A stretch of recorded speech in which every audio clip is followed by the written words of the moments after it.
పుట్టిన రోజుకు విందుకెళ్ళాను. విందుకెళ్ళి చిట్టి చీమ ఏం చేశావో, చిట్టి పాప బుగ్గ పైన ముద్దు పెట్టాను.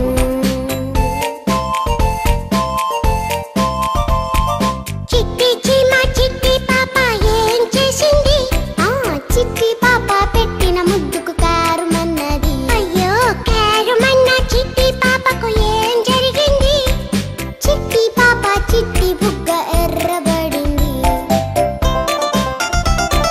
చిట్టి చీమ చిట్టి పాప అమ్మ ఏమంది, చిట్టి పాప బుగ్గ పైన